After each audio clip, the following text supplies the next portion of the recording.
Bon, les carabines à chargeur tubulaire comme ça, là, c'est chiant. C'est long à charger.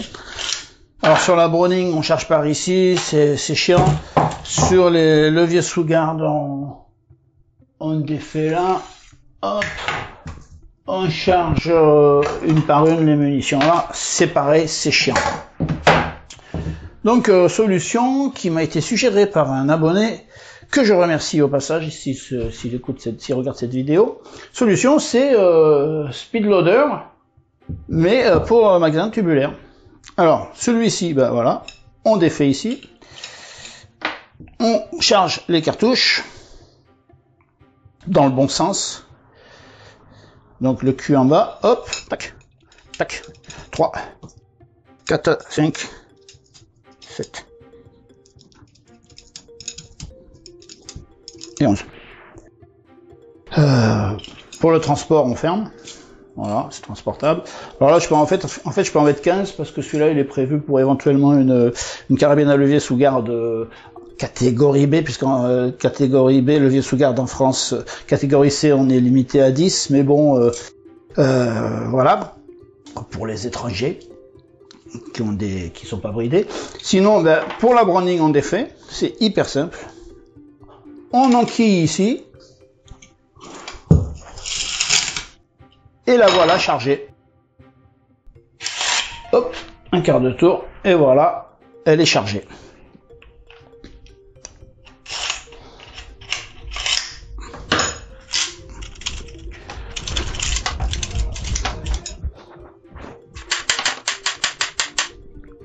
Alors le compte est bon, 1, 2, 3, 4, 1, 2, 3, 4, 5, 6, 7, 8, 9, 10, 11. Du coup, voilà, je vais le charger pour le...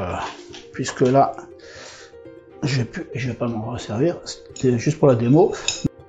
1, 2, 3, 4, 5, 6.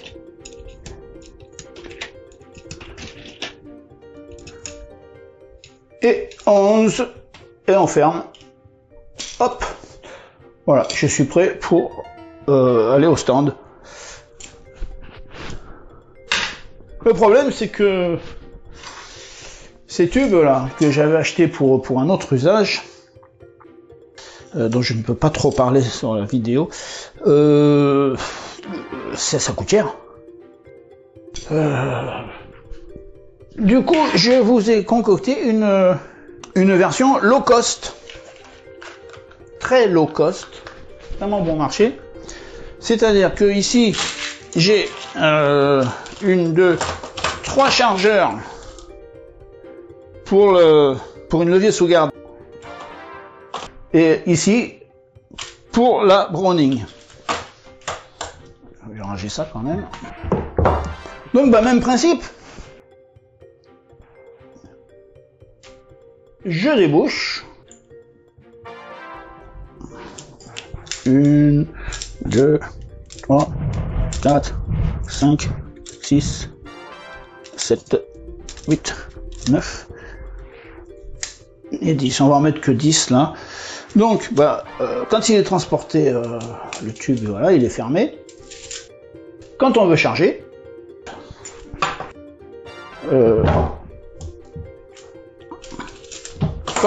c'est simple. Alors là, il y avait déjà ça. Je le remets comme si...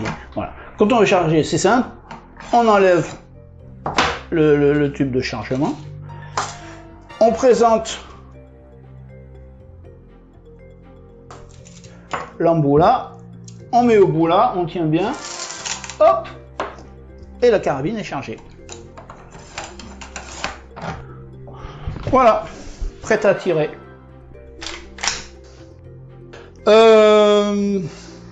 C'est tout, c'est simple. Et même principe avec la Browning. Hein. On présente, on vide, comme je vous ai montré en début de vidéo. Alors, comment j'ai fait ça? Ben, tout simplement,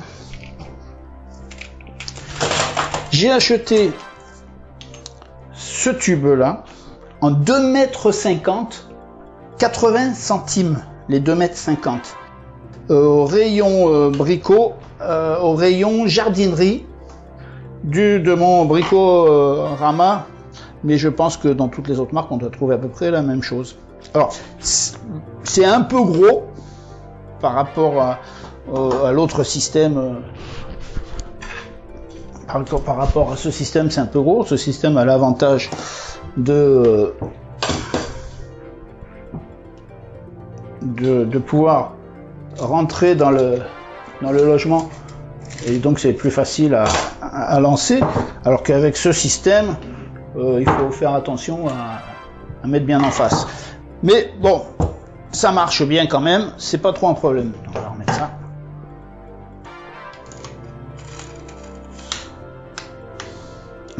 Il y a plusieurs solutions. Alors, pour fermer le côté qu'on va ouvrir, une cartouche de 38 et c'est fermé. Bon, ça c'est un tube de démonstration. Hein. Donc quand je mets dedans, voilà. Savoir que on peut couper juste à la bonne longueur vu que là ça rentre dedans. Alors les longueurs, bah, je vous les donne. Bon, je vous les donne pour indication, mais vous n'aurez pas forcément les mêmes capacités, les mêmes trucs. Ici, là, j'ai mis pour 11 cartouches, ça fait 27. Et là, pour 14 cartouches, ça fait 35. Voilà. Après, vous adaptez. Alors, l'extrémité qu'on ouvre et qu'on ferme, donc, je vous ai dit, c'est une cartouche de 38.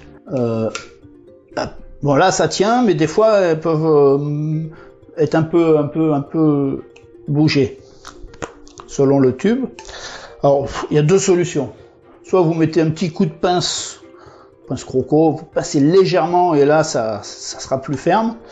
Soit vous avez coupé votre tube avec... Alors ça, c'est... Quand je vous ai dit ça, ça bouge, c'est quand vous l'avez coupé au cutter et que et bavuré, que c'est bien net. Sinon, si vous le coupez avec un coupe-tube, ça fait une espèce de rebord là. Voilà. Et là, du coup, ça rentre plus. En revanche, comme ça rentre plus, vous ébavurez un peu juste ce qu'il faut pour que... Ils sont là.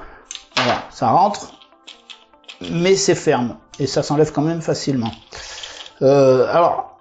Il faudrait peut-être que je les mette à l'envers, ça serait à l'endroit, ça serait peut-être mieux. Sinon, je vais avoir des mauvaises surprises quand je vais charger.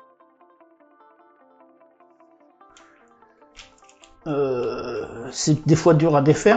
Donc moi, j'ai rajouté une petite bague là qui permet d'avoir une meilleure préhension quand on tire. Sur cela, c'est une rondelle de plomberie. Enfin, vous faites comme vous voulez. Ça s'attrape plus facilement à l'endroit. Et puis c'est tout. C'est simple. Efficace et simple. Et alors 80 centimes, là j'ai eu de la perte parce que j'ai mal calculé. Donc j'en ai 6. Mais j'aurais pu faire mieux. Putain, cette vidéo est vraiment merdique. Je pars dans tous les sens. Donc je résume. D'un côté on ferme. Alors là c'est fermé définitivement. Puisque, enfin, définitivement. Là, c'est fermé avec une cartouche de 38 fermement fixée, qui tient bien. Et de l'autre côté, voilà. Enfin, en fait, pas comme moi, quand vous ouvrez pas comme un bourrin, voilà, dans le bon sens, hop. Et puis c'est tout, voilà. Donc, je vous mettrai le lien quand même de ces tubes cuivre qui sont à la bonne dimension. Ils sont un peu chers, mais bon. Alors, en petit bonus, je devrais pas... Alors, ce que je vais vous dire là, c'est purement informatif. Voilà. Il y a moyen de débrider ces chargeurs. Assez facilement. Mais je veux pas vous montrer comment. Mais voilà. Donc il y a moyen de les débrider pour mettre des capacités de 14 ou 15 selon les carabines. Alors nous en France on peut pas. Enfin si, on peut, mais vous passez en catégorie B. Mais pour les étrangers, ça peut être intéressant. Et pour nous, pour les Français, eh bien ma foi, c'est juste purement purement expérimental, bien sûr. Il n'est pas question de s'en servir. Allez, bisous bisous, bon tir.